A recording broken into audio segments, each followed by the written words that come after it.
আবু জাহরা গোত্রের লোক বলে তুমি মুহাম্মাদের কল্লা কাটতে যাও? আরে তোমার বোন ফাতেমা বিনতে খাত্তাব আর তোমার বোনের জামাই সাঈদ, এরা তো দুজন কালিমা পড়ে মুসলমান হয়ে গেছে।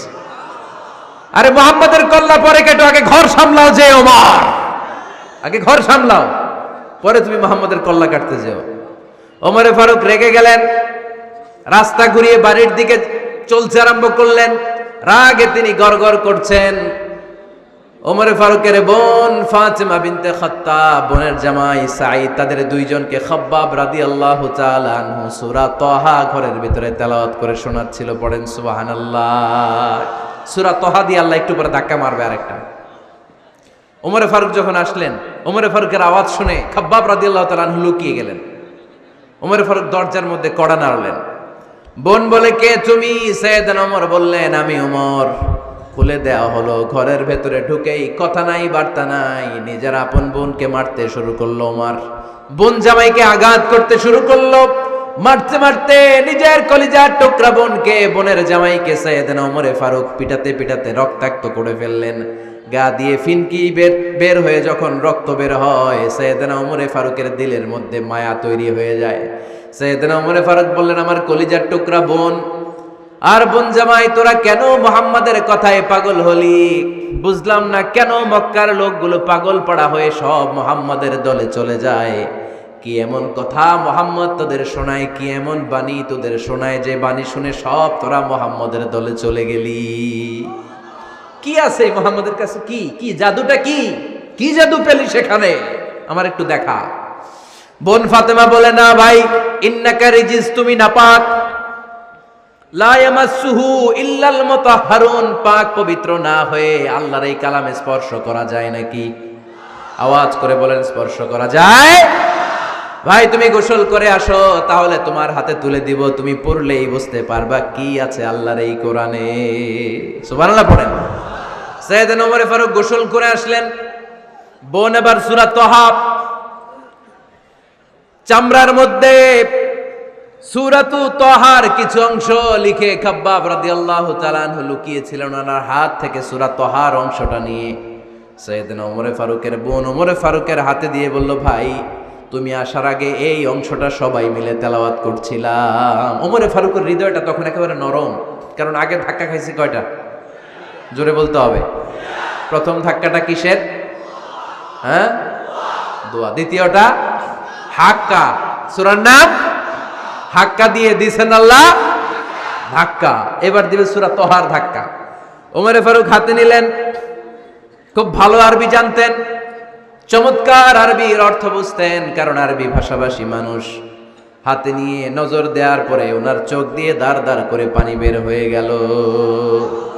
ওমরে ফারুক আয়াতগুলোর দিকে তাকিয়ে পড়তে আরম্ভ করলেন। তাহা মা আনজালনা আলাইকাল কুরআনা লিতাশকা ইল্লা তাযকিরাতান লিমান ইয়াখশা তানজিলাম মিম্মান খালাকাল আরদা ওয়াস সামাওয়াতিল উলা। পড়েন সুবহানাল্লাহ।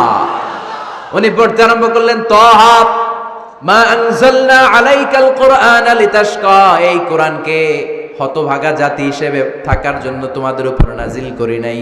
তানজিলাম মিম্মান খালাকাল আরদা ওয়াস সামাওয়াতিল উলা, এটা ওই রবের পক্ষ থেকে, ওই সত্তার পক্ষ থেকে নাজিল হয়েছে যেই রব জমিন তৈরি করেছেন, যেই রব বিশাল সুবিশাল আকাশও তৈরি করেছেন। সুবহানাল্লাহ পড়েন।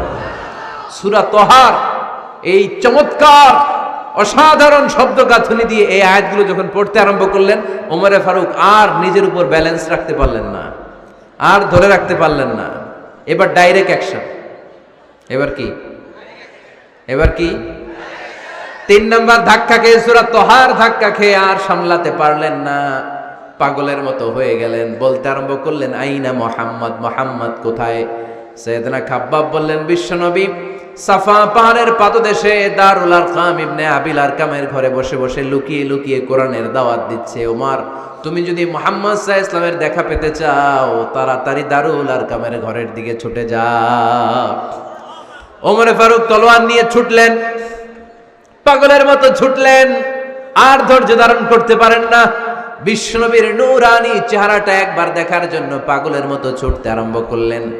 ওমরে ফারুককে দারুল আরকামের কাছে আসতে দেখে বিশ্বনবীর চাচা হামজা ইবনে আব্দুল মুত্তালিব এসে বলে, নবী তাড়াতাড়ি দারুল আরকামের ঘর থেকে আপনি পালিয়ে অন্য কোথাও চলে যান।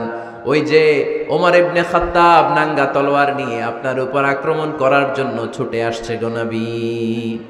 বিশ্বনবী বললেন, ও আমার সাহাবারা, ও আমার চাচা হামজা, সবাই আপনারা সরে যান, ওমরে আসতে দেন, ওমরে বাধা দিয়েন না।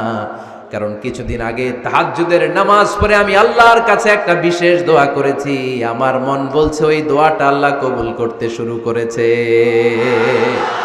ওমরে ফারুক চলে আসলেন, এসে কোনো কথা নাই, চিৎকার দিয়ে বললেন, আশহাদু আল্লা ইলাহা ইল্লাল্লাহ ওয়া আশহাদু আন্না মুহাম্মাদান আবদুহু ওয়া রাসূলুহু। আমি সাক্ষ্য দিলাম আল্লাহ এক, অদ্বিতীয়, আল্লাহ ছাড়া কোনো ইলাহা নাই, নিশ্চয় আপনি মুহাম্মদ আল্লাহর বান্দা এবং রাসূল। সুবহানাল্লাহ পড়েন। এই কালমা শাহাদাতের ভেতরে আল্লাহর কথা, আমার নবীর কথা ঢুকিয়ে দিয়েছে কে? ঝিনুকের ভেতর লুকিয়ে থাকে যেমন মতি, ঝিনুকের ভেতর লুকিয়ে থাকে যেমন মতি, কালমা শাহাদাতে আছে আল্লাহর জ্যোতি, কালমা শাহাদাতে আছে আল্লাহর জ্যোতি। পড়েন, ঝিনুকের ভেতর লুকিয়ে থাকে যেমন মতি, ঝিনুকের ভেতর লুকিয়ে থাকে যেমন মতি, কালমা শাহাদাতে আছে আল্লাহর জ্যোতি, কালমা শাহাদাতে আছে আল্লাহর জ্যোতি। পড়েন আল্লাহু আকবার। ওই শাহাদাতের জ্যোতি সাইয়েদনা ওমর ফারুকের হৃদয়টারে উজালা করে দিল। দুনিয়ার সব ভয়কে পেছনে ফেলে এক আল্লাহর ভয়কে অন্তরে ধারণ করে আওয়াজ করে পড়লেন, আশহাদু আল্লা ইলাহা ইল্লাল্লাহু ওয়াহদাহু লা শারীকা লা ওয়া আশহাদু আন্না মুহাম্মাদান আবদুহু ওয়া রাসূলুহু। পড়েন সুবহানাল্লাহ। তিনটা ধাক্কা। কয়টা? সবাই বলতে হবে কয়টা? প্রথম ধাক্কাটা দোয়া, দ্বিতীয় ধাক্কা হাক্কা, তৃতীয় ধাক্কা সূরা তাহা। তিনটা ধাক্কার মাধ্যমে সাইয়েদনা ওমর ফারুককে মুসলমানদের লিডার বানায় দিল কে? ওমর ফারুক কালিমা পড়ে মুসলমান হয়ে গেছে। নও মুসলিম সাহাবাদের মধ্যে আনন্দের বন্যা বয়ে গেল। বিশ্বনবী খুশি হয়ে গেলেন, আল্লাহ শুকরিয়া করলেন, আল্লাহ তুমি আমার দোয়া ফিরিয়ে দাও নাই, আমি বলেছি দুজনের একজনকে চাই, তুমি ওমরে ফারুককে দান করেছো। পড়েন আলহামদুলিল্লাহ। এবার ওমরে ফারুক বিশ্বনবীর প্রশ্ন করলেন, নবী আলাসনা আলাল হক, আমি প্রশ্ন করি উত্তর দেন, আমরা কি সত্যের উপর নাই? বিশ্বনবী বললেন, বালা ওমর, আমরা এই সত্যের উপরে আছি। আমাদের কোরআন কি সত্য নয়? বিশ্বনবী বললেন, কোরআনও সত্য। আমাদের রব আল্লাহ কি সত্য নন? বিশ্বনবী বললেন, সত্য। ওমরে ফারুক বললেন, তাহলে ফিমাল ইখতিফা, তাহলে লুকিয়ে লুকিয়ে আর গোপনে দাওয়াতি কাজ কেন? আপনি সত্য নবী, কোরআন সত্য কিতাব, আমার রব আল্লাহ সত্য, আর আমি ওমর কালিমা পড়ে মুসলমান হয়ে গিয়েছি, তাহলে ফিমাল ইখতিফা, আর লুকিয়ে লুকিয়ে কোরআনের দাওয়াত দিবেন কেন? বের হন, মক্কার শহরের মাঝখানে চলে আসেন, চিৎকার করে আমরা আল্লাহর নামের ঘোষণা দেব। বিশ্বনবী বললেন, না ওমর,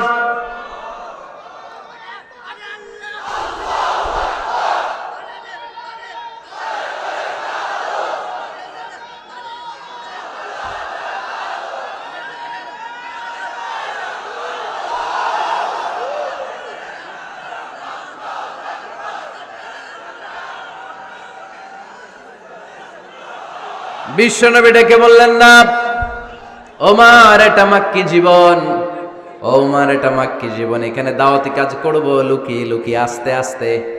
আল্লাহ যখন আমাদেরকে বিজয়ী করে দিবেন তখন আমরা প্রকাশ্যে দাওয়াত দিলে কোনো সমস্যা নাই। সাইয়েদনা ওমর ফারুক বলেন, না ও নবী, আমার উপর ছেড়ে দেন, আমি দেখব, আপনি আমারে শুধু মক্কার জামিনে একটা মিছিল দেওয়ার অনুমতি দেন। কিসের অনুমতি? আল্লাহর নামের তাকবীর দেওয়ার অনুমতি দেন। বিশ্বনবী বললেন, ঠিক আছে, সাবধানে তাকবীর দিও। ওমরে ফারুক তাকবীর দেওয়ার জন্য লোক খুঁজতে আরম্ভ করলেন। নও মুসলিম 11 জন সাহাবাকে খুঁজে পেলেন। কয়জন? ওমরে ফারুক বললেন 11 জনই চলবে। 11 জনকে 2 লাইন করলেন। কয় লাইন? পিছনে 6 জন, সামনে 5 জন। পিছনের লাইনের নেতা বানিয়ে দিলেন বিশ্বনবীর চাচা হামজা ইবনে আব্দুল মুত্তালিবকে। প্রথম লাইনের 5 জনের নেতৃত্ব দিতে আরম্ভ করলেন সাইয়েদনা ওমরে ফারুক নিজেই। 2 লাইন তাকবীর দিতে জানলে বেশি মানুষ লাগে না, 10 জন দিয়ে গোটা বিশ্বটারে কাঁপিয়ে দেয়া যায়। 11 জন 6 আর 5 ওমর ফারুক সামনে দাঁড়ালেন। ওমর ফারুক সামনে দাঁড়িয়ে এবার আল্লাহর নামের স্লোগান দিবেন। ওমর ফারুক বলেন, আমরা খুব লম্বা চূড়া স্লোগান দিব না, খুব ছোট্ট, দারুল আরকামের ঘর থেকে কাবা ঘর পর্যন্ত, বাইতুল্লাহ পর্যন্ত এতটুকু জায়গা আমরা তাকবীর দিতে দিতে সামনের দিকে এগোবো, পৃথিবীর কোনো শক্তি আমাদেরকে থামায় দিতে পারবে না। ওমর ফারুক তখন 1 বাক্যের একটা ভাষণ দিলেন। কয় বাক্যের?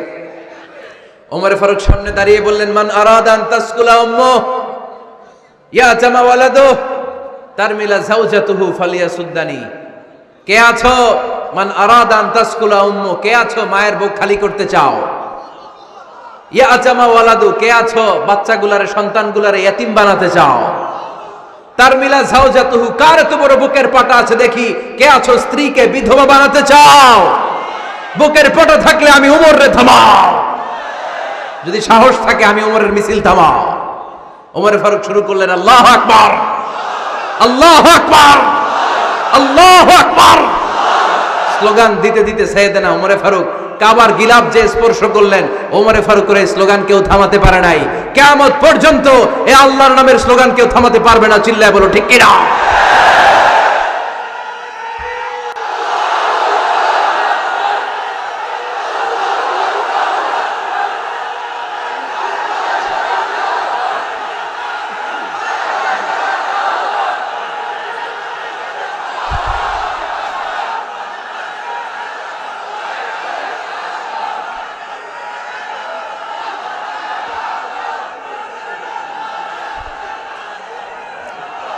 ওমর ফারুকের স্লোগান সেদিন মক্কায় কেউ থামাইতে পারছিল? আওয়াজ করে বলতে পারছিল? এখনো আল্লাহর নামের স্লোগান কেউ থামাই দিতে পারবে? কিয়ামত পর্যন্ত আমার রবের স্লোগান কেউ থামাতে পারবে? পারবে না। ওমর ফারুক স্লোগান দিলেন।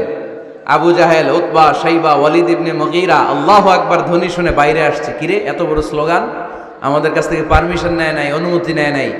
অনুমতি নেওয়া ছাড়াই স্লোগান শুরু। বের হয়ে দেখে মিছিলের সামনে ওমর।